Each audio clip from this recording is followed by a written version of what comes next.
Welcome to learn digital media marketing. Myself Aamir Rashid. जब आप Facebook या इंस्टाग्राम के ऊपर अपनी कैंपेन रन करते हैं तो आप अपनी ऐड दो तरह के लोगों को दिखा सकते हैं। एक वो लोग जिन्होंने आपकी ऐड पहले नहीं देखी, उनको अपनी ऐड दिखाना, और दूसरे वो लोग जिन्होंने आपकी ऐड पहले देखी है, उनको अपनी ऐड दोबारा दिखाना। ठीक है जी। वो लोग जिन्होंने आपकी ऐड पहले नहीं देखी, उनको अपनी ऐड दिखाने के प्रोसेस को हम कहते हैं प्रोस्पेक्टिंग करना। ठीक है। और फेसबुक फनल के अंदर हम इसे कहते हैं टोफू, टॉप ऑफ फनल, और ये अवेयरनेस जनरेट करने के लिए होती है। और ऐसी ऑडियंस को हम कहते हैं कोल्ड ऑडियंस। ठीक है। और जो दूसरी होती है, उन लोगों को अपनी ऐड दिखाना जिन्होंने आपकी ऐड पहले भी देखी है।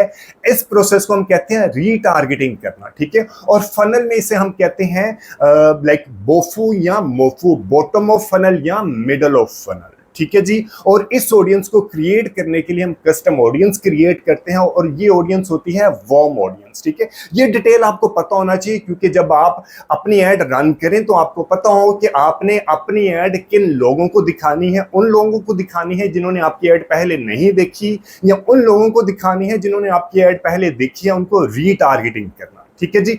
आज इस वीडियो में मैं आपको बताऊंगा कि आप प्रोस्पेक्टिंग किस तरह कर सकते हैं, यानी कि आपने अपनी ऐड उन लोगों को दिखानी है जिन्होंने आपकी ऐड पहले नहीं देखी। उसकी ऑडियंस आप फेसबुक और इंस्टाग्राम के अंदर किस तरह सिलेक्शन कर सकते हैं। ठीक है जी। इस प्रोसेस को हम कहते हैं डिटेल्ड टारगेटिंग करना फेसबुक के अंदर। तो अभी अपने सिस्टम में आपको जाके दिखाता हूं कि आप फेसबुक के अंदर डिटेल्ड टारगेटिंग की फीचर को किस तरह यूज कर सकते हैं। लेकिन अगर अभी तक आपने मेरे चैनल को ही सब्सक्राइब नहीं किया तो सबसे पहले इस चैनल को सब्सक्राइब कर लें। और अगर आपके फ्रेंड्स एंड फैमिली सर्कल में से कोई बंदा फ्री में डिजिटल मीडिया मार्केटिंग सीखना चाहता तो ये चैनल आप उसको भी रेफर कीजिएगा। कोई भी सजेशन, फीडबैक या कोई भी कमेंट है इस वीडियो के कंटेंट से रिलेटेड तो do mention the comment section. इससे पहले मैं वीडियोस बना चुका हूं जिसमें मैंने कस्टम ऑडियंस क्या होती है, किस तरह बनाते हैं, इसके बेनिफिट्स क्या होते हैं, उसको एक्सप्लोर किया था। और लुक लाइक ऑडियंस क्या होती है, लुक लाइक ऑडियंस कैसे क्रिएट करते हैं और इसको कैसे यूज करते हैं, ये वीडियोस मेरी पहले से मेरे चैनल के ऊपर अपलोडेड है। आप मेरे चैनल को सब्सक्राइब करके ये वीडियोस को रेफर कर सकते हैं। आज इस वीडियो में हम लोग जो डिस्कशन करेंगे उसको हम लोग सेव्ड ऑडियंस भी कहते हैं, जो कि डिटेल्ड टारगेटिंग है। सबसे पहले मैं आपको ये बता दूं कि ये वाली ऑडियंस ये एक तरह की कोल्ड ऑडियंस होती है, और इसको हम टोफू कहते हैं। यानी कि अगर फनल की स्टेज पे देखें तो फनल की स्टेज पे ये वो लोग होते हैं जो कि आपके ब्रांड से अवेयर नहीं होते। ये डिटेल्ड टारगेटिंग जो अभी मैं आपको बता रहा हूँ, ये वाली जो ऑडियंस क्रिएट करते हैं, किस वक्त क्रिएट करते हैं, जब आपने प्रोस्पेक्टिंग करनी होती है। यहाँ पे डिटेल्ड टारगेटिंग की ऑडियंस क्रिएट करते हैं।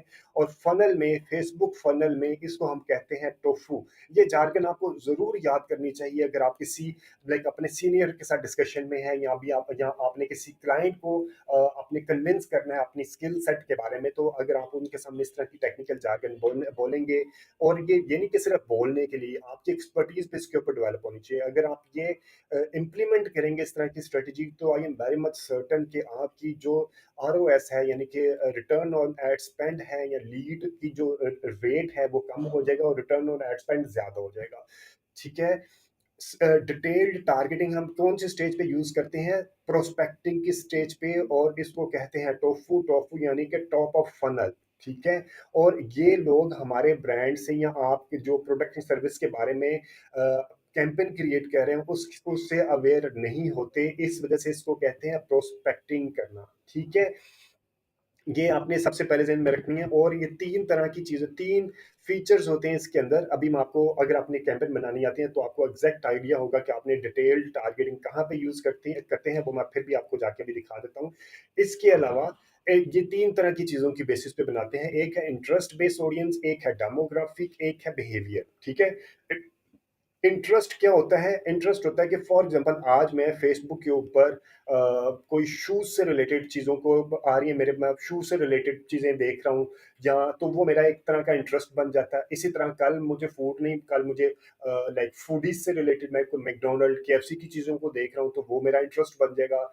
इसी तरह परसों मैं अगर मैं लाइक लोकल किसी जगह पे टूर करना चाह रहा हूँ, तो मैं ट्रैवल से रिलेटेड किसी वेब पेज को देख रहा हूँ, या मैं किसी फेसबुक के पेज पे देख रहा हूँ, उसको साथ इंटरेक्ट कर रहा हूँ, तो वो मेरा इंटरेस्ट बन जाएगा। तो इंटरेस्ट एक तरह का टेम्पररी होता है, लाइक ये वो नहीं होता कि लाइक ये लॉन्ग टर्म नहीं होता, ये इंटरेस्ट चेंज होते रहते हैं। इसीलिए मैं आपको कह रहा हूँ मल्टीपल आपने एड सेट बनाने, वो मैं अभी आपको जाके बनाना सिखाऊंगा तो आपको पता चलेगा। डेमोग्राफिक्स सॉलिड होते हैं। अगर आपने मेल लिखा है, प्रोवाइडेड दैट के वो झूठ ना लिखे, तो मेल तो वो मेल ही रहेगा। एज है तो एज भी सही रहेगी। अगर आपने सिटी लिखा है तो सिटी भी बाय डिफॉल्ट वो ही रहेगा। बहुत ही कम होता है कि लाइक लोग सिटी चेंज करते हैं। वैसे मेरा डेमोग्राफिक चेंज हुआ है, पहले मैं लाहौर में था, आजकल इस्लामाबाद में हूँ। तो ये इंटरेस्ट की बेस पे आपने मल्टीपल एड सेट क्रिएट करने हैं, डेमोग्राफी की बेस पे भी और बिहेवियर के बेस पे भी, ठीक है। अब एट द सेम टाइम यहाँ पे मैं आपको एक दो चीजें बता देता हूँ।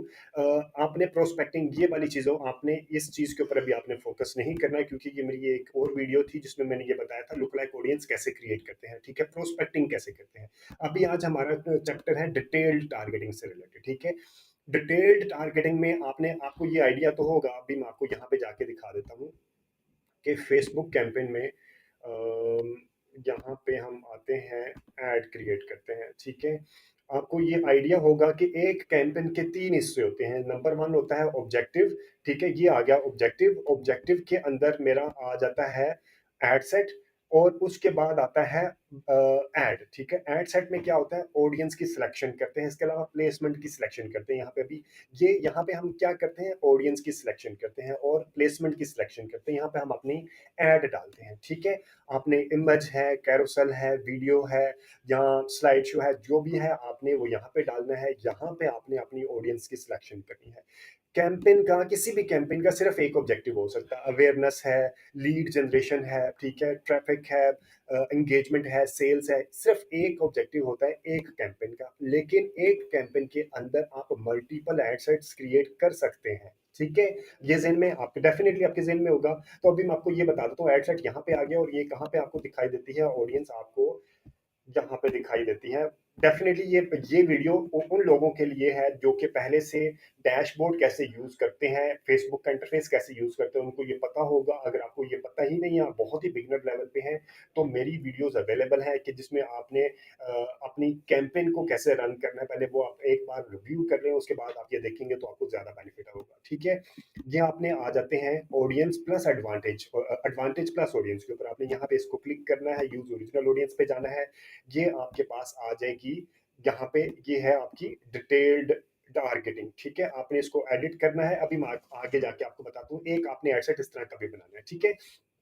अब हमने यहाँ पे मुख्तलिफ एडसेट्स क्रिएट करने हैं। ये आपने एक एडसेट क्रिएट किया, फिर उसने आपने इसको यहाँ पे डुप्लीकेट किया, क्विकली डुप्लीकेट किया, और आपने फिर एक और एडसेट क्रिएट किया, ठीक है। डिजाइन आपने सेम रखने हैं, डिजाइन आपने सेम रखने हैं। अभी मैं आपको एक जुगाड़ है बताऊंगा जिसमें ए बी टेस्टिंग करते हैं। आपने जब मल्टीपल एडसेट्स क्रिएट करने हैं, बल्कि मैं यही बता देता हूँ, सेम आपने अब आपने सेम डिजाइन रखने हैं एड्स के अंदर, ठीक है। एक एडसेट ये क्रिएट किया, एक एडसेट ये क्रिएट किया, 5 से 6 आपने एडसेट क्रिएट किए। हर एक को इक्वल बजट देना है, हर एक को इक्वल बजट देना, और ये बजट आपने यहाँ पे नहीं देना, यहाँ पे इसको ऑफ रहने देना, ठीक है। आपने एड सेट लेवल पे बजट देना है, हर एक एड सेट को इक्वल बजट। अगर ये 1000 है तो ये भी 1000 है, तमाम एड सेट्स को 1000 का बजट देना है। ये व्हाट्सएवर आप अपने मार्केटिंग बजट के हिसाब से देखिएगा, ठीक है।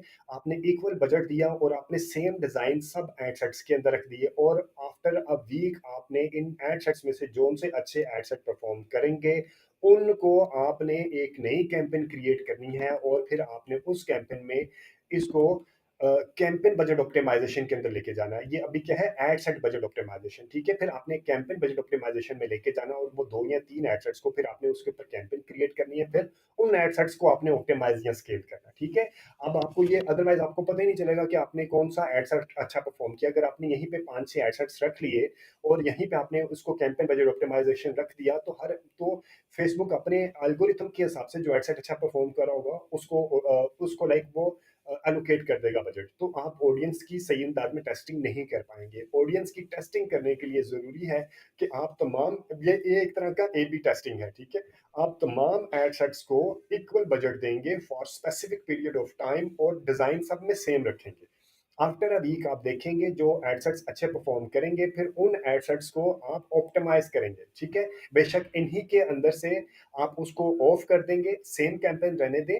और एक ऑप्शन है कि आप उसको कैंपेन को न्यू क्रिएट कर लें, एक ऑप्शन है कि कैंपेन सेम रहने दें, यहाँ से आप उसको एडवांटेज बजट की को ऑफ करके कैंपेन बजट पे ले आए, और उसके बाद आप जो एडसेट अच्छा परफॉर्म कर रहा है उसको चलता रहने दें, जो अच्छा परफॉर्म नहीं कर रहा उसको ऑफ कर दें, ठीक है।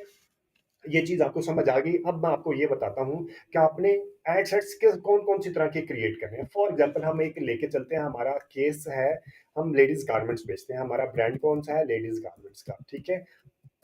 लेडीज गारमेंट्स का ब्रांड है, तो पहला एडसेट हम कौन सा क्रिएट करेंगे, इंटरेस्ट के ऊपर हम क्रिएट करेंगे कैटेगरी स्पेसिफिक इंटरेस्ट, जो कि लेडीज गारमेंट्स की कैटेगरी से रिलेट करता हूँ। फॉर एग्जांपल लेडीज गारमेंट्स हो जाएंगे, इसी तरह पार्टी वियर हो जाएंगे, आप यहीं पे लेके आ जाते हैं। हम आते हैं यहाँ पे और हम जाते हैं यहाँ पे लेडीज डिटेल्ड को हम करते हैं ऑन, ठीक है। डेमोग्राफिक इंटरेस्ट बिहेवियर, यहाँ पे हम लिखते हैं लेडीज ड्रेस, ठीक है। लेडीज ड्रेस आ गया, ये आ गया, ठीक है। इसी तरह हम जब ये एक लिख लेंगे तो हम सजेशन मांगेंगे। अब ये आ गया ड्रेसेस अपैरल आ गया, और क्लॉथिंग आ गया, फैशन एसेसरीज आ गया, बुटीक, ठीक है, बुटीक में डाल दिया हूँ, ठीक है। इसी तरह का एक आध और पार्टी ड्रेसेस अगर आपकी इससे रिलेटेड है, या पार्टी ड्रेसेस से रिलेटेड नहीं है तो क्लॉथिंग अगर रिलेटेड है तो इसको कर लिया। यानी कि रिलेटेड कैटेगरी है, ये कौन सी है, रिलेटेड कैटेगरी। आपने कैटेगरी स्पेसिफिक इंटरेस्ट रखना है, फिर आपने एक रखना है closely related interest. Closely related interest है कौन सा हो सकता है, लेडीज गारमेंट्स है तो उसका क्लोजली रिलेटेड होगा कॉस्मेटिक्स, ठीक है। और कॉस्मेटिक्स का इंटरेस्ट बना ले, या फुटवियर, लेडीज फुटवियर का बना ले, ठीक है। इसी तरह आपने ये क्लोजली रिलेटेड इंटरेस्ट की, आप कॉस्मेटिक्स है तो वो अलहदा बनाएंगे, फुटवियर है तो वो अलहदा बनाएंगे। अदरवाइज आप अगर एक ये काम करेंगे ना, तो एक ही एडसेट में मल्टीपल आपने कुछ मार्केटिंग डिजिटल मार्केटिंग प्रोफेशनल ये भी गाइड करते हैं कि एक ही एडसेट में आप मल्टीपल रख लें, इसके जो इंटरेस्ट है वो रख के आप चला दें। लेकिन फिर आपको विच इज आल्सो राइट, आपको वहां से भी रिजल्ट्स अच्छे मिल सकते हैं। यहाँ पे मैं किसी को राइट या रॉन्ग नहीं कह रहा, ठीक है। सिर्फ ये मैं ये देखना चाह रहा हूँ कि अगर एक ही एडसेट में आप तमाम इंटरेस्ट रख लेंगे तो आपको कैसे पता चलेगा आफ्टर अ वीक कि आपने कौन से एडसेट को ऑप्टिमाइज करना है, और कौन सा इंटरेस्ट ज्यादा अच्छा परफॉर्म कर रहा है। आपने ये देखने के लिए कि कौन सा इंटरेस्ट अच्छा परफॉर्म कर रहा है, हर इंटरेस्ट को अलग अलग ग्रुप करके आपने उसके एडसेट्स क्रिएट करने हैं। फिर आफ्टर अ वीक आप देखेंगे, अगर आपने लॉन्ग रन बिजनेस कर रहे हैं, अगर आपका शॉर्ट टर्म बिजनेस है तो फिर आप बेशक जो मर्जी इंटरेस्ट रखे, आप बेशक अवतार के ऊपर रख के चला दें, ओपन टारगेटिंग के ऊपर रख के चला लें, ठीक है। अगर आप लॉन्ग टर्म बिजनेस है, आपने देखना है कि स्ट्रेटजी बना के चलना है। आपने देखा कि यार मैंने 8 से 10 एडसेट्स बनाए, हर एक को इक्वल बजट दिया।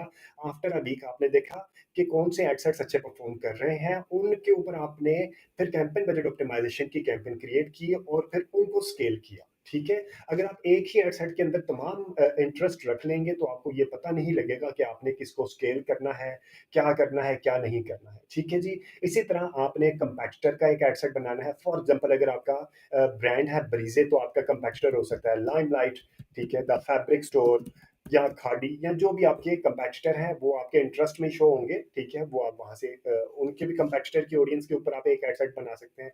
इसी तरह टच पॉइंट फॉर एग्जांपल अगर लेडीज गारमेंट्स है तो लेडीज की क्या टच पॉइंट्स हो सकते हैं। फॉर एग्जांपल फूडीज हो सकती हैं, वो केएफसी में जाती होंगी, वो मैकडोनल्ड्स में जाती होंगी, ठीक है, वो मोनाल में जाती होंगी। इसी तरह आपने ये जो अपने रेस्टोरेंट्स हैं, जो लाइक जो रिनाउंड रेस्टोरेंट है, जो आपके कंज्यूमर से रिलेटेड रेस्टोरेंट है, वहां पे आपने उनकी एक एडसेट बनाना। हाँ, एक और चीज ये ध्यान में रखिएगा कि आपने मल्टीपल एडसेट्स उस वक्त बना सकेंगे जब आप अपने कंज्यूमर को बहुत अच्छी तरह जानते होंगे। कंज्यूमर को जानने के लिए जरूरी है कि आप कंज्यूमर का पर्सोना क्रिएट करें। कंज्यूमर पर्सोना क्या होता है, किस तरह बनता है, इससे रिलेटेड डिटेल्ड वीडियो मेरे चैनल पे अवेलेबल है। मेरे चैनल को सब्सक्राइब करके वो वीडियो वहां से रेफर भी कर सकते हैं, ठीक है जी। इसी तरह टच पॉइंट 2 भी आप बना सकते हैं। फॉर एग्जांपल टच पॉइंट 2 वो वेलनेस से रिलेटेड, लाइक वेलनेस से रिलेटेड जो क्लब्स हैं वहां जाती होंगी, या वो वेट लॉस से रिलेटेड क्लब्स में जाते होंगे, ठीक है। इसी तरह आपने ये भी बना लिया, ठीक है।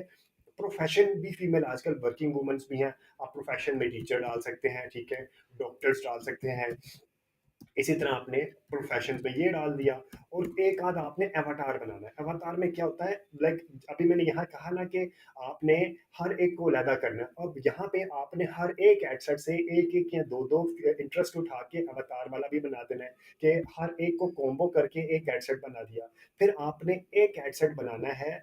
आजकल बहुत ज़्यादा हाई लाइक इसके ऊपर डिस्कशन हो रही है कि ओपन, यानी कि आपने कोई इंटरेस्ट ही नहीं रखना। आपने क्या करना है, सिर्फ जेंडर और जेंडर डिफाइन करना है और एज डिफाइन करनी है और इंटरेस्ट आपने कुछ भी नहीं रखना। इंटरेस्ट आपने ओपन छोड़ देना। उसकी भी मैं रीजन बता देता हूँ उसकी क्यों ये हाईली डिस्कशन हो रहा है। फॉर एग्जांपल आपने कोई डिजाइन बनाया, अभी मैं देखता हूँ यहाँ पे मेरे पास अगर कोई डिजाइन है, अभी हम देखते हैं जी, ये एड इमेज आ गया। इमेज में मेरे पास अगर यहाँ पे जो डिजाइन नहीं है, अपलोड, फॉर एग्जांपल ये एक समझ लें डिजाइन ही है, ठीक है जी। अब फेसबुक का एआई सिस्टम इतने सॉलिड हो चुके हैं कि उसको पता है कि आपने जब ये डिजाइन डालेंगे, ठीक है, तो इसके ऊपर क्या क्या इसके ऊपर क्या डिजाइन के ऊपर क्या लिखा है, फेसबुक मार्केटिंग फनल स्ट्रेटेजी, ठीक है।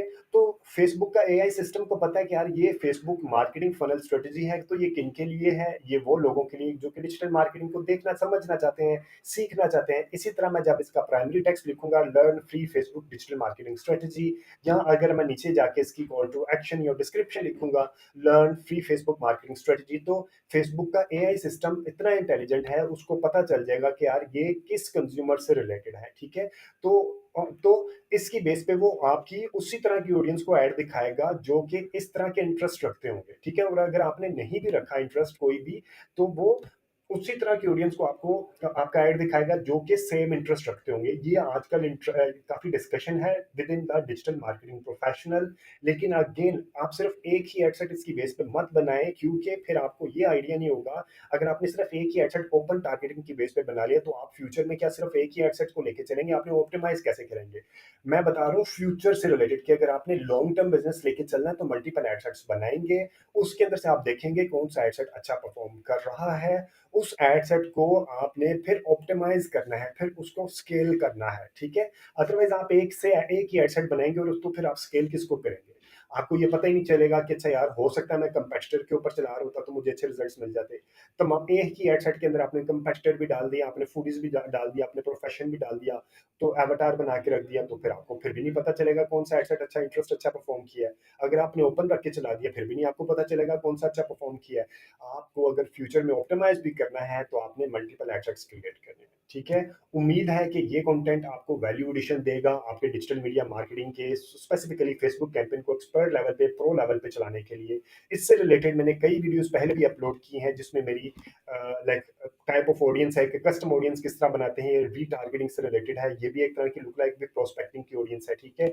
और इसके अलावा रीटारगेटिंग क्या होती है, इसके अलावा आपने फनल स्ट्रेटेजी कैसे बनानी है, ये पूरी वीडियोस लाइक काफ़ी वीडियोस मेरी फेसबुक मार्केटिंग से रिलेटेड के फेसबुक का इकोसिस्टम क्या है, आपने पर्सनल प्रोफाइल क्रिएट करना है, आपने किस तरह ऑर्गेनिक पेड कैंपेन कैसे चलानी है, कैंपेन का ऑब्जेक्टिव क्या होगा। मल्टीपल वीडियोस मेरी फेसबुक से रिलेटेड, गूगल से रिलेटेड, डिजिटल मीडिया मार्केटिंग से रिलेटेड अवेलेबल है। इवन यूट्यूब और गूगल और फेसबुक का फुल कोर्स भी अवेलेबल है। लिंक्डइन से related, search engine optimisation, on page से रिलेटेड मेरे फ्री वीडियोस, प्रैक्टिकल वीडियोस मेरे चैनल पे अवेलेबल है। आप अगर आपने मेरे चैनल को अभी तक सब्सक्राइब नहीं किया तो चैनल को सब्सक्राइब करके आप वीडियोस को वहां से रेफर भी कर सकते हैं। Thank you very much for watching this video.